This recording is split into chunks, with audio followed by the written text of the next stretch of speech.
हाय, इस पार्ट में हम रॉकेट प्रोपल्सन का एक क्वेश्चन है और फिर उससे अगर कुछ थोड़ा चेंज किया जाए तो किस तरीके से हम डील करेंगे। तो यहाँ पे देखिए गिवन है एग्जॉस्ट वेलोसिटी आपको गिवन है with respect to small rocket 25 kg का है। Speed is given that's 28 into 10⁻² meter per second and we need to calculate the rate of burning of fuel when it rises with acceleration 9.8 and gravitational field that means दो type के cases हो जाते हैं यहाँ पे भी। कभी कभी मेंशन होता है कि ग्रेविटी फ्री स्पेस है that means M G consider नहीं करेंगे, बट यहाँ पे गिवन है कि gravitational field that means M G consider करना पड़ेगा। तो अपने पास जो थ्रस्ट फोर्स है उसके लिए फॉर्मूला होता है v into D M by D T, लेकिन ध्यान रखें उसमें कभी कभी प्रॉब्लम क्रिएट हो जाती है। वी आर आप ध्यान रखिएगा रिलेटिव वेलोसिटी। ये जो रिलेटिव वेलोसिटी ये बेसिकली इजेक्टेड या एडेड मास, जैसे अगर एक कार चल रही है रेन स्टार्ट हो जाए तो उसमें ऐड हो जाएगा। तो इजेक्टेड या एडेड मास की वेलोसिटी जो भी अपने पास कार्ट हो या रॉकेट हो उसके रेस्पेक्ट में होता है along the direction of motion. तो यहाँ पे थ्रस्ट फोर्स ये आपने अप्लाई किया V R into D M by D T, ये तो अपवर्ड डायरेक्शन में लग गया है। ग्रेविटेशनल फील्ड मेंशन है that's why we need to apply M G. ये गैसेज का स्पीड यहाँ पे गिवन है कि वी स्पीड से निकल रहे हैं और वो रॉकेट के रेस्पेक्ट में गिवन है ऑलरेडी। तो यहाँ पे कितना होगा देखिएगा, F thrust that's V R into D M by D T minus M G equals to M A. तो V R into D M by D T M G plus A, ये value आ गई। ये given है 28 into 10⁻² आपको given था 28 into 10⁻² D M by D T rate of burning of fuel, ये आपको कैलकुलेट करना है।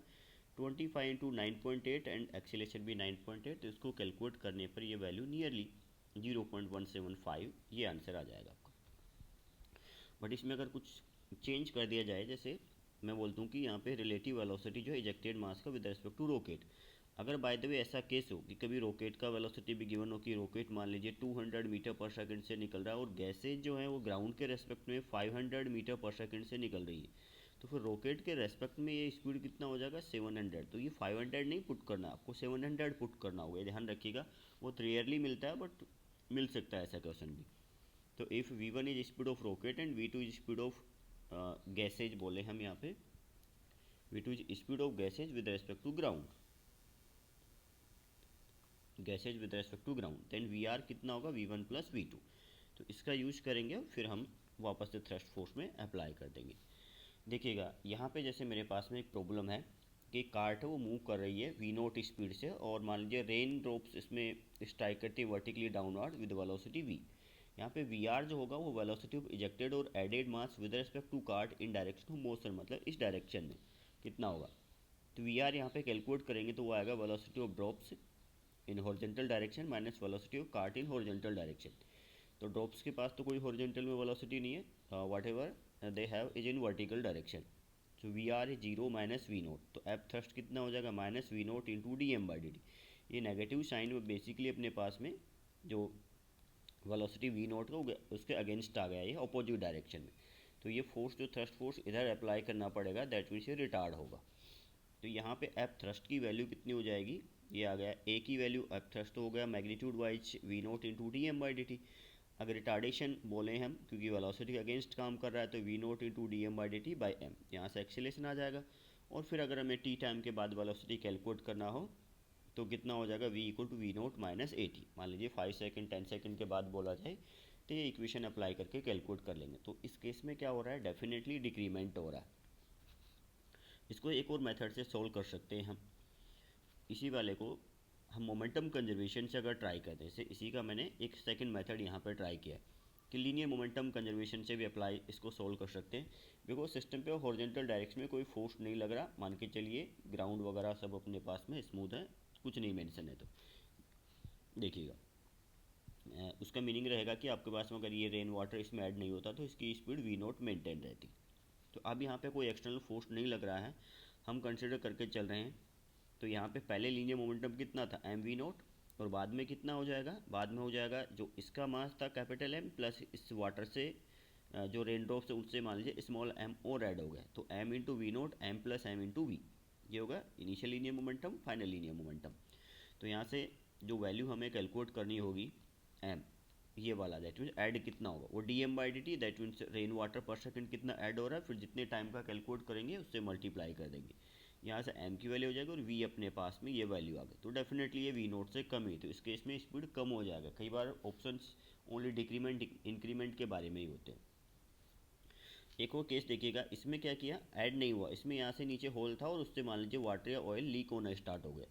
अब देखिए ध्यान रखिएगा, काइनेमेटिक्स में जनरली एक पॉइंट हम डिस्कस कर लेते हैं कि अगर मूविंग ऑब्जेक्ट से किसी पार्टिकल को रिलीज करते हैं then the particle has same velocity as that of object, velocity that means with direction.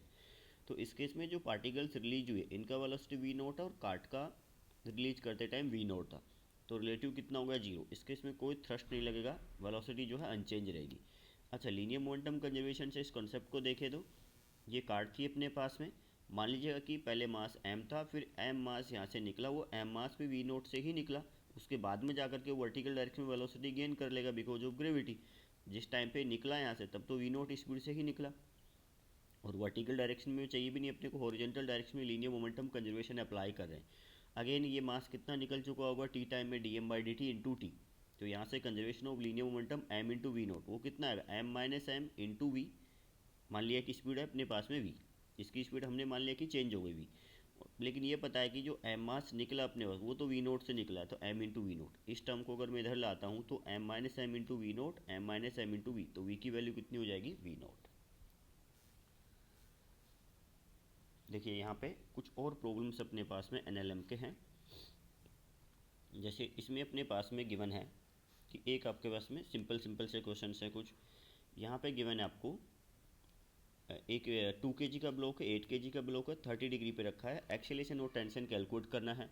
देखो ऐसे प्रॉब्लम से सीधा सा आप देखो, वैसे तो इक्वेशन बना लेंगे कि पुल करेगा कौन, इसका जो फोर्स है वो तो पुल नहीं करेगा mg, इसका जो वेट का कंपोनेंट आएगा वो पुल करेगा। तो हम सीधा अप्लाई कर सकते हैं कि एफ जो पुल करने वाला होगा वो होगा 8g इंटू साइन 30, और कितना चलेगा, सब स्ट्रिंग से कनेक्टेड है, 2 + 8 10, सो कितना होगा 8g into sine 30 divided by 2 + 8, यहाँ से अपने पास में इसकी वैल्यू आ जाएगी कितना 4g/10, 0.4g। यह वैल्यू कितनी आ गई 4 मीटर पर सेकेंड स्क्वायर, अगर g की वैल्यू 10 कंसिडर कर दें।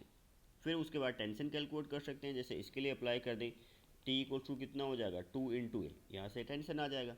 और इक्वेशन बनाना चाहें तो कितना हो जाएगा, इक्वेशन बनाएंगे तो आपके पास में इधर लगेगा 8g sine 30 minus T equal to 8a, फिर t equal to 2 into a, यहाँ से आ जाएगा। If you add both equation then t यहाँ से कैंसिल हो जाएगा, 4g इक्वल टू कितना हो गया 10a, तो यहाँ से भी एक ही वैल्यू आ गई, उसको इस इक्वेशन में पुट कर देंगे तो टेंशन आ जाएगा। सिमिलर वे में ये, अब इसमें एक साइड में था, इसमें दोनों साइड में, तो हम देखें कि इधर पुल करने वाला कितना है 4g इंटू साइन 30, और इधर कितना है 1 into g into sine 30, definitely ये ग्रेटर है। तो नेट पुल करने वाला फोर्स कितना रहा 4g sine 30 minus 1g sine 30, that means हम कैलकुलेट करें 3g साइन 30, और कितना मास है 4 + 1, डायरेक्ट अपने पास आंसर टेंशन का यहाँ से आ जाएगा, या एक्सेलेरेशन का आंसर आ जाएगा, टेंशन फिर कैलकुलेट करेंगे। तो इसमें डायरेक्ट ये अप्लाई किया मैंने, f driving divided by total mass, 4g sine 30 minus 1g sine 30 divided by 4 + 1, तो यहाँ से एक्सेलेरेशन की वैल्यू आ गई 3। एक्सेलेरेशन आ गया तो टेंशन किसी एक के लिए अप्लाई कर दें हम, जैसे 1 kg के लिए अप्लाई किया, अगर 1 kg वाले के लिए हम अप्लाई करते हैं तो कितना होगा, ऊपर लग रहा है t, नीचे लग रहा है 1 into g into sine 30 equal to कितना हो जाएगा 1 इंटू ए। तो यहाँ से t की वैल्यू कितनी होगी, दैट 10, ये उधर ऐड हो जाएगा इंटू 1/2 प्लस 1 इंटू एक्सेलेरेशन 3, और इसकी वैल्यू आपके पास में आ जाती है यहाँ से 8 न्यूटन। देखिए इसको,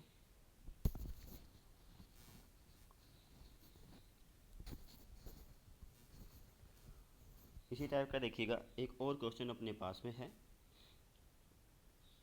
इसमें गिवन आपको 80 रेलवे वैगन्स गिवन है, जिनके जो मास है वो आपको गिवन है, ईच का मास है 5 इंटू 10⁻³ kg, और उनको इंजन पुल कर रहा है, और इंजन का पुलिंग फोर्स आपको गिवन है 4 इंटू 10⁵ न्यूटन। और 30th और 31st के बीच में अपने को कैलकुलेट करना है कि कितना वहाँ पे फोर्स लग रहा होगा टेंशन। तो हमने चलिए उसको छोड़ते हैं, हम सिंपल पहले एम की टर्म में मैं सॉल्व कर लेता हूँ कि let mass of each wagon is m, then because of that pulling force f मान लेते हैं, एफ की वजह से जो अपने पास में इसमें एक्सेलरेशन आएगा सिस्टम में, जब ऐसे कनेक्टेड बॉडीज़ का केस हो तो सबसे पहले आप ट्राई कीजिएगा एक्सेलरेशन कैलकुलेट कर लें, फिर किसी भी पॉइंट पे हम टेंशन कैलकुलेट कर लेंगे। तो एक्सेलरेशन की value f divided by 80 m, ये वैल्यू आ गई। अब देखिएगा यहाँ से मान लीजिए इंजन है तो 1 2 3 4 30 31 32 33 एंड इस तरीके से 80, इनके बीच में अपने को बोला गया है कि टेंशन कितना होगा। देखिए यहाँ पे बोला गया था tension in the coupling between 30 and 31st wagon from engine, engine की साइड से 30 और 31st में। तो इससे पीछे कितना मास रह गया अभी 80 वैगन से, दैट मीन्स ये मास कितना हो गया 80 एम हो गया। तो इस 80 एम को जो लेके चलेगा इस एक्सेलरेशन से वो यहाँ का टेंशन लेके चलेगा। That means we can say T equals to 50 m 80 m नहीं 50 एम इंटू दैट एक्सेलरेशन, ये वैल्यू, और एक्सेलरेशन की वैल्यू F बाई 80। तो यही किया मैंने, T की वैल्यू कितनी हो जाएगी 50 times m into a, 50 times m into F by 80 m, that's 5F by 8, और F की वैल्यू आपको गिवन है कितना 4 into 10⁻⁵। So this 5 by 8 into 4 into 10⁻⁵, that's 2.5 into 10⁻⁵, but यहाँ पे ऑप्शंस को देखें तो 25 into 10⁻⁴ अपना मैच कर जाएगा। एक और क्वेश्चन यहाँ पे है, जैसे एक ब्लॉक यहाँ पे गिवन है और एक आपको यहाँ पे गिवन है, जैसे फोर्स F गिवन है, ब्लॉक के साथ में एक स्ट्रिंग है उसका भी मास m है और इसका आपके पास ब्लॉक का मास भी m है, और बोला गया कि ये जो F फोर्स यहाँ से अप्लाई किया आपने, the tension force at the point located at A distance 1/4 of the chains length from free and से 1/4 लेंथ, दैट मीन्स ये वाला जो लेंथ अपने को यहाँ पे ये 1/4 L/4 कंसिडर किया।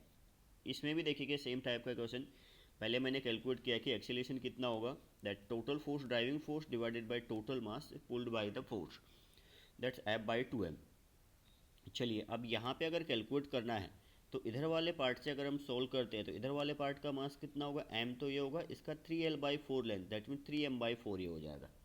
तो मैंने चलिए यही ट्राई किया कि यहाँ का जो टेंशन है, देखो दो तरीके से कर सकते हैं, मैंने यहाँ पे दोनों तरीके ट्राई किए हुए।